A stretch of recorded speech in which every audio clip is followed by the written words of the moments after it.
नमस्कार विद्यार्थी मित्रमैत्रिणींनो, Yashodeep I S academy अमरावतीच्या या ऑफिशियल यूट्यूब चॅनलवर तुम्हा सर्वांचं सहर्ष स्वागत आहे. मित्रांनो, आपण गेल्या काही महिन्यांपासून नवनवीन व्हिडिओ सिरीज यूट्यूबला यशोदीप आय एस अकॅडमी या यूट्यूब चॅनलला आपण घेऊन येत आहोत. त्यातलाच एक सिरीज तुमच्यासाठी मी आणली आहे.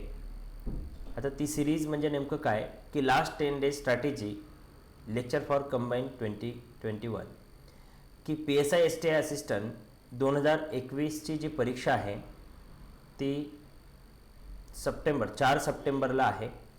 तर त्यानुसार तुमची स्ट्रॅटेजी काय असायला हवी किंवा तुमचं प्लॅनिंग काय असावं शेवटच्या 10 ते 15 दिवसामध्ये, त्यासाठी एक शॉर्ट लेक्चर मी तुमच्यासाठी बनवतो आहे. मित्रांनो, मला एक गोष्ट त्या ठिकाणी सांगायची आहे तुम्हाला की तुम्हा सर्वांचा अभ्यास झाला असेल, शेड्यूल ठरलेलं असेल, त्याप्रमाणे तुम्ही सर्व फॉलो केलं असेल ही अपेक्षा करतो. तर हे लेक्चर फक्त अशा विद्यार्थ्यांसाठी उपयुक्त आहे की जे विद्यार्थी कंबाईनसाठी गेल्या काही वर्षापासून तयारी करतात. मित्रांनो, ही जाहिरात 2019ची आहे. 2020ला ही परीक्षा होणे अपेक्षित होतं, बट कोविडच्या या सिच्युएशनमुळे ही परीक्षा झालेली नाही आहे. 2021ला ही परीक्षा होत आहे. 2-3दा सुरुवातीच्या काही महिन्यांमध्ये ही परीक्षा एक्सटेंड झाली, मागे पुढे आली, डेट 2-3दा चेंज झाली. मुलांचं कन्फ्युजन खूप होतं. सध्या मात्र ती वेळ आली आहे, ती सिच्युएशन सध्या आलेली आहे की आपली परीक्षा 10 ते 12 दिवसाच्या कालावधीवर राहिलेली आहे. शेवटचे हे दिवस अत्यंत महत्त्वपूर्ण आहे, हे तुम्हा सर्वांना माहितीच आहे की या शेवटच्या 10 ते 12 दिवसामध्ये आपल्याला काय करायचं आहे याची एक स्ट्रॅटेजी मी तयार केलेली आहे. निश्चितच ही स्ट्रॅटेजी तुम्हा सर्व विद्यार्थ्यांना फायद्याची असेल ही अपेक्षा करतो. विद्यार्थ्यांनो, एवढं मला माझ्या या प्लॅटफॉर्मवर आवर्जून सांगायचं आहे की या स्ट्रॅटेजीमध्ये नेमकं तुम्हाला कुठल्याही प्रकारचं स्टडी मटेरियल किंवा आपण काय म्हणू बाकी सर्व बुक्स हे वाचा ते वाचा असं आपण लेक्चर न घेता आपण काय स्ट्रॅटेजी असली पाहिजे, प्लॅनिंग काय असलं पाहिजे शेवटच्या या 10 दिवसाचं 12 दिवसाचं, आणि पेपरच्या दिवशी पेपर कशा पद्धतीनं सोडवायचा त्याचं नियोजन काय असलं पाहिजे हे आपण डिस्कस करणार आहोत. मी तुमच्यासाठी इथं नेक्स्ट स्लाईड बनवली आहे. तर आपण लेक्चरला स्टार्ट करतो आहोत. या स्लाईडमध्ये तुम्हाला एक गोष्ट दिसेल की आयोगाचा सिलेबस इथं हायलाईट केलेला आहे. या सिलेबसवर पण मी जास्त वेळ घेणार नाही. इथे तुम्हाला PSI STI असिस्टंट अर्थात कंबाईन 2021ला 100 क्वेश्चन्स असणार आहे. 100 मार्क्स आहे, लेवल डिग्री आहे. इंग्रजी आणि मराठी या मीडियममध्ये प्रश्नपत्रिका तुम्हाला असेल. 1 तासाचा वेळ आहे. वस्तुनिष्ठ अर्थात ऑब्जेक्टिव्ह टाईप, म्हणजे इथे तुम्हाला एक गोष्ट लक्षात घ्यायची आहे, 100 क्वेश्चन्स आहे आणि 100च तुम्हाला त्या ठिकाणी मार्क्स आहे. ओके, 1 तासाचा वेळ आहे. अर्थात 1 तासाचा वेळ म्हणजे फक्त किती मिनिट, तर 60 मिनिट. कॅल्क्युलेट जर केलं तर एका प्रश्नासाठी 36 सेकंदाचा कालावधी मित्र हो तुमच्यासाठी शिल्लक आहे. ओके, असं कुठलाही एक विद्यार्थी नाही महाराष्ट्रामध्ये किंवा टॉपर असा कुठलाही आजपर्यंत होऊन गेलेला नाही की एक प्रश्न 36 सेकंदात सोडवल्यावर लगेच दुसऱ्या प्रश्नाला हात लावेल. हे या ठिकाणी पॉसिबल नाही. तर इन अँड ॲव्हरेज 36 सेकंद एका प्रश्नासाठी उरतात. आपल्याला सर्व प्रश्न मुळीच सोडवायचे नाही. किती प्रश्न सोडवायचे त्याचं प्लॅनिंग किंवा स्ट्रॅटेजी काय असली पाहिजे हे आपण नंतर बोलणार आहोत. 36 सेकंदामध्ये आपल्याला एक प्रश्न सोडून लगेच दुसऱ्या प्रश्नाला हात लावायचा असं कुठेच होत नाही. सरासरी त्या ठिकाणी रेशो आपण काढायचा आहे. सिलेबस तुमच्या ध्यानात आलेला आहे, संपूर्ण तयारी तुम्ही केलेली आहे. 100 क्वेश्चन्स कशा पद्धतीने येणार आहे त्याचं डिटेल्समध्ये सिलेबस इथं मी तुमच्यासाठी तयार केलेला आहे. या स्लाईडमध्ये तुम्हाला लक्षात येईल की करंट अफेअर्स म्हणजे चालू घडामोडी, नागरिकशास्त्र, इतिहास, भूगोल, राज्यव्यवस्था, अर्थव्यवस्था, ठीक आहे. या ठिकाणी तुम्हाला सामान्य अध्ययनाचा विषय दिसतो आहे, ठीक आहे. या ठिकाणी तुम्हाला बुद्धिमत्ता चाचणी, ठीक आहे, आणि मॅथ्स म्हणजे अंकगणित त्या ठिकाणी तुम्हाला दिलेलं आहे. 7 टॉपिक आहे. वेगवेगळे टॉपिक्स त्या ठिकाणी तुम्हाला सिलेबसच्या डिटेल्ससह दिलेले आहे. आता या व्यतिरिक्त समोर सिलेबस आपण आणखी डिस्कस करणार आहोत. पेपर पॅटर्नचा जर विचार केला तर ही स्लाईड तुमच्यासाठी उपयुक्त ठरेल. बघा, प्रिलिम्सला अर्थात प्रिलिमिनरी आणि पूर्व परीक्षेला तुम्हाला 100 क्वेश्चन्स असणार आहे. त्यापैकी 85 क्वेश्चन्स जनरल स्टडीजचे असणार आहे आणि 15 क्वेश्चन्स हे मॅथ्स आणि रिझनिंग हे दोन्ही मिळून येणार आहे. मित्रांनो, एक गोष्ट लक्षात घ्यायची आहे की 85 क्वेश्चनच्या GS मध्ये नेमकं काय येणार आहे किंवा 15 क्वेश्चन मॅथ्स आणि रिझनिंगमध्ये आपल्याला कशा पद्धतीने येणार आहेत हे आपण डिस्कस करणार आहोत. पेपर कसा सोडवा याची एक पद्धत आहे आणि कुठल्या विषयाचे काय क्वेश्चन्स येणार आहे यासाठी मी तुमच्यासाठी नेक्स्ट स्लाइड बनवलेली आहे. इथे तुम्हाला डिटेल्समध्ये पाहता येईल. ठीक आहे मित्रांनो, आपण बोर्डवर दिसत असलेल्या ज्या स्लाइडचा विचार करतो आहोत त्यानुसार आपण समोर जाऊयात. इतिहास हा आपण पहिला विषय जर पकडला तर सरासरी 14 ते 15 प्रश्न प्रत्येक वर्षी इतिहासावर तुम्हाला विचारलेले दिसतील. ठीक आहे. अत्यंत सोप्या भाषेत जर सांगायचं झालं तर इतिहासाचे 2 टप्पे अर्थात हिस्ट्री ऑफ महाराष्ट्र म्हणजे महाराष्ट्राचा इतिहास आणि हिस्ट्री ऑफ इंडिया म्हणजे आधुनिक भारताचा इतिहास त्या ठिकाणी तुम्हाला अभ्यासायचा आहे. महाराष्ट्राच्या इतिहासाचा जर विचार केला तर सरासरी 4 ते 5 प्रश्न महाराष्ट्राच्या इतिहासावर विचारले जातात आणि 8 ते 10 प्रश्न त्या ठिकाणी तुम्हाला आधुनिक भारताच्या इतिहासावर विचारले जातात. दोन्ही मिळून 14 ते 15 प्रश्नांचा रेशो तुम्हाला पाहायला मिळेल. मित्रहो, या ठिकाणी एक गोष्ट ध्यानात घ्यायची आहे की हे आयोगाने विचारलेला सिलेबसमध्ये 14 ते 15 प्रश्नांचा प्रिव्हियस इयरचा काही रेशो आहे. बट आपल्याला एवढे अटेम्प्ट करायचे नाही. ते किती आणि कसे अटेम्प्ट करायचे यावर आपण नंतर बोलणार आहोत. सध्या फक्त एवढंच सांगतो आहे की सिलेबस आहे, सिलेबसमध्ये कुठल्या प्रश्नांना कुठल्या टॉपिकला कशा प्रकारचं वेटेज आहे हे मी या ठिकाणी फक्त डिस्कस करतो आहोत. वापस आपण या स्लाइडवर येऊन सविस्तर चर्चा करणार आहोत. वापस सांगतोय, महाराष्ट्राच्या हिस्ट्रीवर 4 ते 5 प्रश्न, आधुनिक भारताच्या इतिहासावर 8 ते 10 प्रश्न, दोन्ही मिळून 14 ते 15 प्रश्न त्या ठिकाणी तुम्हाला आयोग विचारत असते. आपण भूगोल या विषयाचा विचार करूया. ठीक आहे. जिओग्राफीमध्ये तुम्हाला 3 टप्पे त्या ठिकाणी दिलेले आहे. वर्ल्ड जिओग्राफी दिलेला आहे म्हणजे ज्याला आपण जगाचा भूगोल म्हणू.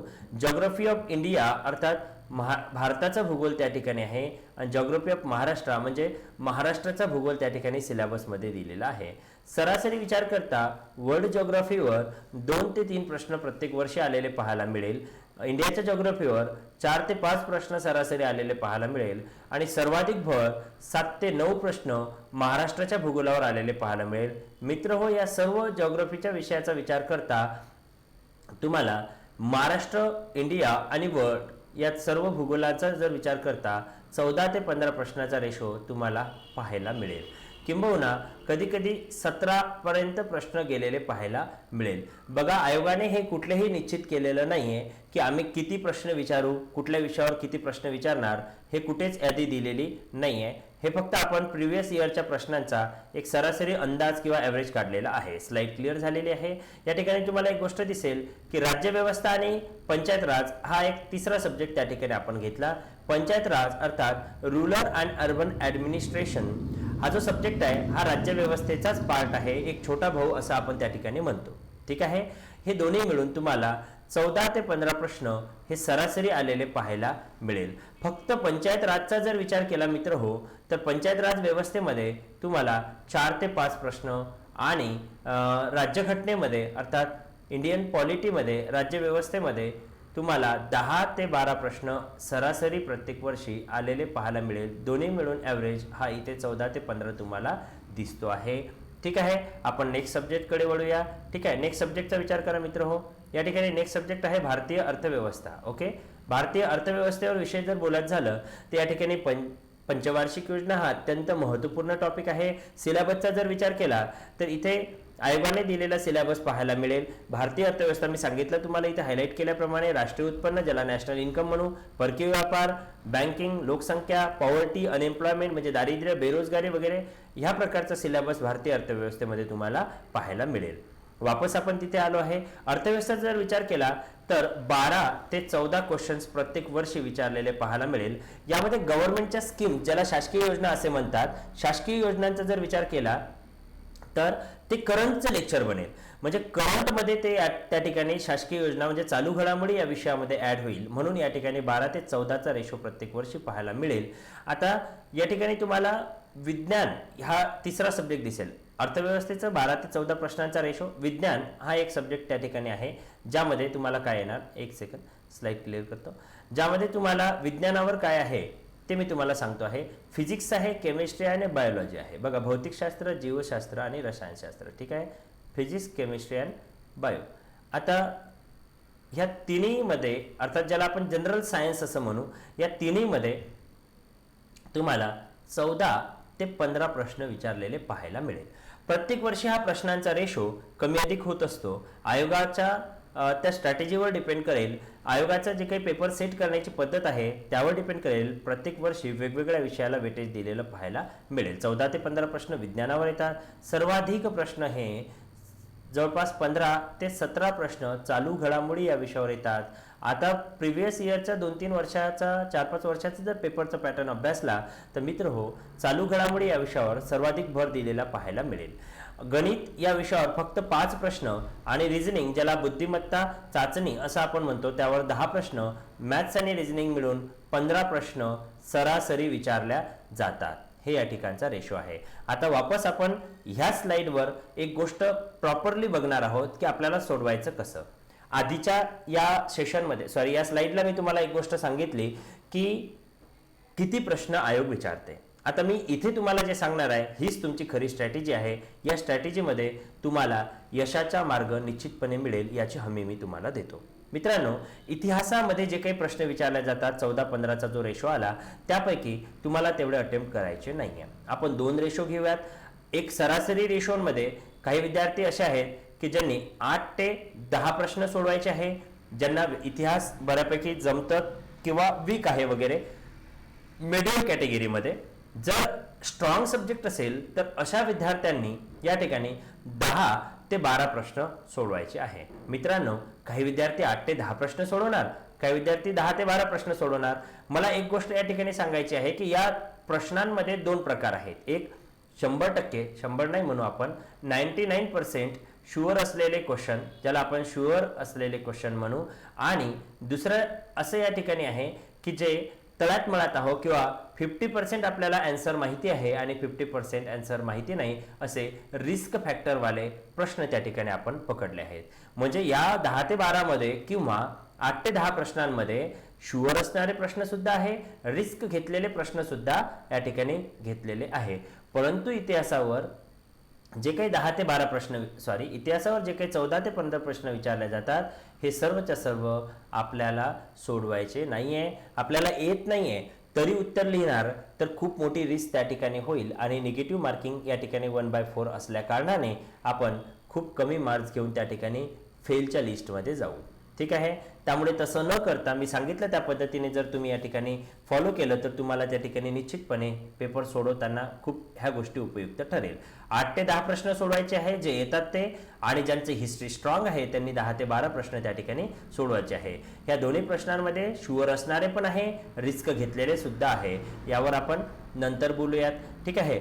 नंतरचा प्रश्न त्या ठिकाणी नंतरचा सब्जेक्ट दिसेल जो इथे आहे दिलेला, ज्योग्राफी आहे. अर्थात ज्योग्राफीमध्ये तुम्हाला वर्ल्डचं ज्योग्राफी आहे सांगितलं मी तुम्हाला, इंडियाचं पण आहे आणि ज्योग्राफी ऑफ महाराष्ट्र सुद्धा त्या ठिकाणी आहे. Geography of India, world and Maharashtra तिन्ही आहे. 12 ते 14 प्रश्न त्या ठिकाणी असतात. कुठे 14 ते 15 प्रश्नांचा रेशो असतो, पण आपल्याला मात्र 10 ते 12च्या वर जायचं नाही आहे. ज्यांना स्ट्रॉंग सब्जेक्ट आहे त्यांच्यासाठी आणि ज्यांचा मीडियम सब्जेक्ट आहे त्यांच्यासाठी 8 ते 10च्या वर जायचं नाही आहे. सेम प्रत्येक ठिकाणी तुम्हाला दिसेल की इतिहासाचा जरी विचार केला तरी तसंच आहे. 8 ते 10, 10 ते 12. ज्योग्राफीचा विचार केला तरी सेम स्ट्रॅटेजी बनेल, 10 ते 12 किंवा 8 ते 10. आता 8 ते 10 कोणाचा रेशो आहे, ज्यांचा सब्जेक्ट मीडियम आहे त्यांच्यासाठी. 10 ते 12 कोणाचा रेशो आहे, ज्यांचा सब्जेक्ट खूप स्ट्रॉंग आहे, चांगला आहे त्यांच्यासाठी. परंतु 14 ते 15 प्रश्न जे ज्योग्राफीवर विचारले जातात किंवा इतिहासावर विचारले जातात ते सर्वच्या सर्व आपल्याला कधीच सोडायचे नाहीये, सॉल्व्ह करायचे नाहीये. हा जो रेशो आहे यामध्ये शुअर असणारे पण आहे आणि रिस्क फॅक्टरवाले प्रश्न सुद्धा असणार आहे. आपण नंतरच्या विषयावर बोलूयात. ठीक आहे. इथे तुम्हाला नंतर सब्जेक्ट दिसतो आहे इंडियन पॉलिटी, ज्याला आपण राज्यव्यवस्था म्हणतो, आणि पंचायत राज. दोन्ही मिळून आपण विचार केलेला आहे की 12 ते 14 क्वेश्चन्स त्या ठिकाणी विचारले जातात, बट आपल्याला तेवढे सॉल्व्ह करायचे नाही मित्र हो. 10 ते 12 सेम रेशो बनेल आणि एक 8 ते 10चा सेम रेशो बनेल. बघा या ठिकाणी दोन्ही रेशोंचा विचार करतोय, सेम रिपिटेशन त्या ठिकाणी दिसेल. 10 ते 12 कोणाला, ज्यांचा सब्जेक्ट बऱ्यापैकी स्ट्रॉंग आहे. ठीक आहे. आणि ज्यांचा सब्जेक्ट मीडियम आहे त्यांच्यासाठीच हे 8 ते 10 प्रश्नांचा रेशो आहे. यामध्ये रिस्क फॅक्टर सुद्धा आहे आणि शुअर असणारे क्वेश्चन सुद्धा आहे. अर्थव्यवस्थेचा विचार करता या ठिकाणी कमी रेशो येईल. कॉमन रेशो सर्वांचा घेऊयात. 7 ते 9 प्रश्न या ठिकाणी सोडवायचे आहे. कारण असं आहे, अर्थव्यवस्थेमध्ये काही प्रश्न असे असतात मित्र हो, की ज्या प्रश्नांचे प्रश्नामध्ये आकडेवारी असते ते आपल्याला त्या ठिकाणी सॉल्व्ह करता येणार नाही, किंवा ते आपल्याला रिस्क फॅक्टरमध्ये जास्त रिस्कमध्ये घेऊन जाणार. त्यामुळे आपण तशा प्रश्नांना हात न लावता असं जर विचार केला तर 7 ते 9 प्रश्न अर्थव्यवस्थेवर सॉल्व्ह करायचे आहे. फक्त विज्ञानाचा जर विचार केला मित्र हो, तर मी विज्ञानाचं इथं लिहितोय. विज्ञानाचा जर विचार केला तर इथे तुम्हाला 8 ते 10 प्रश्नांच्या वर जायचं नाहीये. कारण असं आहे, ज्या विद्यार्थ्यांचं सायन्स बऱ्यापैकी स्ट्रॉंग आहे त्या सर्व विद्यार्थ्यांसाठी माझं सजेशन असेल की तुम्ही 12 पर्यंतही गेले तरी हरकत नाही. ठीक आहे. कारण विज्ञान ज्यांचं वीक आहे, ज्यांना विज्ञान आर्टवाल्यांना कॉमर्सवाल्यांना जमत नाही किंवा कठीण वाटते, त्या लोकांनी 8 ते 10 प्रश्न सोडवायचे आहे. ज्यांचं विज्ञानाचं बऱ्यापैकी झालेलं आहे त्यांनी 12 पर्यंत सोडवण्यास हरकत नाही. हे झालं विज्ञानाचा रेशो. ठीक आहे. येतात किती हे मी पहिल्या सुरुवातीला सांगितलं, तुम्ही प्रॉपरली त्याला ऐकायचं आहे, समजून घ्यायचं आहे. ओके. आता चालू घडामोडी या विषयाचा जर विचार केला मित्र हो, तर इथे 14 ते 15 प्रश्न विचारले जातात. किंबहुना 18 पर्यंत सुद्धा कधी कधी प्रश्न गेलेले पाहायला मिळेल. करंट अफेअर्स, तुम्हाला न्यूजपेपर्स, मॅगझिन, आणि हा जो करंटचा जर विचार केला मित्र हो, तर प्रिव्हियस इयर अर्थात 2019 आणि 20 याचा चालू घडामोडी तुम्हाला या परीक्षेमध्ये विचारला जाणार आहे. कोविडच्या या सिच्युएशनमुळे कुठल्याही प्रकारचे मॅगझिन्स अथवा न्यूजपेपर्स किंवा बाकी सर्व काही करंटचे सोर्सेस मुलांना मिळाले नाहीत. हा विचार जर करता, किंवा पेपर आधी सेट झालाय हा जर विचार करता, आयोगाने 2019-20चं करंट विचारणे अपेक्षित आहे. हेच सर्वांचं सजेशन आहे. त्याप्रमाणे मी पण तुम्हाला तेच सांगतो आहे. मागील काही कालावधीचंच तुम्हाला चालू घडामोडी त्या ठिकाणी करायचं आहे, या वर्षाचं नव्हे. ओके. इथे तुम्हाला 14 ते 15 प्रश्न किंवा कधी कधी 18 प्रश्न विचारलेले पाहायला मिळेल. सर्वच्या सर्व आपल्याला सोडवायचे नाही मित्र हो. करंटमध्ये तुम्हाला त्या ठिकाणी फक्त 10 पर्यंत किंवा 12 पर्यंत प्रश्न गुड रेशो असणाऱ्या विद्यार्थ्यांनी सोडवायचे आहे. एखाद्या विद्यार्थ्याला समजा 9 पर्यंत किंवा 8 पर्यंतही गेलं तरी हरकत नाही, टेन्शन घ्यायचं काम नाही. आता हाच रेशो पकडून किंवा हाच रेशो ध्यानात घेऊन आपण रिझल्टपर्यंत कसे पोहोचतो हे आपण या ठिकाणी बोलूयात. ठीक आहे. रिझनिंगचा विचार करता असं समजा काही विद्यार्थ्यांनी मॅथ्सला हात लावला नाही, मॅथ्स सॉल्व्ह केलं नाही, कारण 1 तासाचा वेळ आहे, मॅथ्सला आपण सॉल्व्ह केलं नाही. फक्त सॉल्व्ह केलं असेल तरी 1 किंवा 2 प्रश्न जरी आपण सॉल्व्ह केले, त्यातला काही चुकला काही बरोबर आला असं पकडून चला. 1 चुकला 1 बरोबर आला असंही पकडलं तरी त्या ठिकाणी 0.25चा रेशो तुमचा निगेटिव्ह होईल. ठीक आहे. बुद्धिमत्ताचा विचार करा. या ठिकाणी तुम्हाला 10 प्रश्न विचारले जातात. मॅथ्सचे तुम्हाला 5 प्रश्न असतात. मी बोललो आहे या विषयावर आधी. 10 प्रश्नांपैकी तुम्हाला 7 ते 8 प्रश्न येणे अपेक्षित आहे. एखाद्याला 6 आले तरी टेन्शन घ्यायचं काम नाही. सर्वांचा सरासरी रेशोचा जेव्हा तुम्ही ॲडिशन कराल तेव्हा तुम्हाला लक्षात येईल की हिस्ट्री, जिओग्राफी, इकोपॉलिटी या सर्व सब्जेक्टचा जर विचार केला आणि मॅथ्स रिजनिंग याचा इंडिव्हिज्युअल विचार केला तर सर्व रेशो पकडता तुम्हाला मॅथ्स रिजनिंगमध्ये 7 ते 9 दोन्ही मिळून 15 असतात. 15 प्रश्न असतात दोन्ही मिळून. 15 पैकी 7 ते 9 येणे अपेक्षित आहे. म्हणजे 8, 9, 7 असे वेगवेगळे विद्यार्थ्यांचे वेगवेगळे मार्क्स त्या ठिकाणी होतील. हे सर्व मिळून 85 क्वेश्चन्स असतात. इथे 15 क्वेश्चन्स असतात. हे सर्व मिळून 15 पैकी 7 ते 9 येणे अपेक्षित आहे. 85 पैकी प्रत्येक विषयाचा जर 7, 8, 9 कोणत्याचा 10 असा प्रकारचा जर रेशो पकडला तर हिस्ट्री, जिओग्राफी, इकोपॉलिटी वगैरे हे सब्जेक्ट जे सायन्सपर्यंत दिसतात, चालू घडामोडीपर्यंत दिसतात, त्या सर्वांचा रेशो तुमचा 50 ते 55 हा गुड रेशो किंवा 40 ते 45 हा रेशो येणे अपेक्षित आहे. ठीक आहे. आपण या ठिकाणी एक गोष्ट ध्यानात घ्यायची आहे. 100 प्रश्न तुम्हाला आयोग विचारणार आहे. त्यापैकी तुम्हाला फक्त 75 ते 80 पर्यंत अटेम्प्ट करायचे आहे. म्हणजेच याचा अर्थ काय, तुम्हाला फक्त 75 to 80 क्वेश्चन्स फक्त अटेम्प्ट करायचे म्हणजे सॉल्व्ह करायचे आहे. त्या ठिकाणी तुम्हाला 20 ते 25 प्रश्नांना हात सुद्धा लावायचा नाही किंवा 20 ते 25 प्रश्न तुम्हाला येणारे नाहीये असं समजून चला. 20 ते 25 प्रश्नांना आपल्याला सॉल्व्ह सुद्धा करायचे नाहीये. 75 ते 80 एवढेच प्रश्न त्या ठिकाणी आपल्याला अटेम्प्ट करायचे आहे. आता एक गोष्ट ध्यानात घ्या की सुरुवातीपासून जेव्हा आपण हिस्ट्री, जिओग्राफी, इकोपॉलिटी असे सब्जेक्ट सर्व सॉल्व्ह करू तर त्या सब्जेक्टमध्ये असे भरपूर सारे सब्जेक्ट आहेत भरपूर सारे क्वेश्चन्स आहेत की जे तुम्हाला येणार नाही, ते या कॅटेगरीत जाणार, 20 to 25च्या कॅटेगरीमध्ये जाणार. ओके. आणि जे येणार आणि रिस्क सुद्धा घेतलेले आहे ते 75 to 80च्या कॅटेगरीमध्ये येणार. तुम्ही जेव्हा घरी याल तेव्हा तुम्हाला काही आन्सर चुकलेले आढळेल. जेव्हा तुम्ही शोधणार तेव्हा तुम्हाला लक्षात येईल की आपले आन्सर चुकले आहे. म्हणजेच तुम्हाला त्या ठिकाणी एकूण आन्सर्सपैकी म्हणजे 75 ते 80 अटेम्प्ट केलेल्यापैकी तुम्हाला लक्षात येईल की आपल्याला 65 ते 60 किंवा 60 ते 65 एवढे आपले बरोबर येत आहे असं आपल्याला घरच्या रेशोनुसार दिसेल. पण जेव्हा आयोगाची एक आन्सर की येईल, ठीक आहे, त्या कीनुसार जर विचार केला तर तुम्हाला आणखी त्यापेक्षा कमी झालेले दिसेल. कीनुसार जर विचार केला तर कुणाला 50 येईल, कुणाला 55 येईल, कुणाला 42 येईल, 45 येईल, कुणाला 40च येईल. ठीक आहे मित्र हो, तर हा एक रेशो त्या ठिकाणी बनतो आहे. तुम्ही एक गोष्ट या ठिकाणी ध्यानात घ्यायची आहे की तुम्हाला जेवढे आले तेवढे येऊ द्या, हरकत नाही.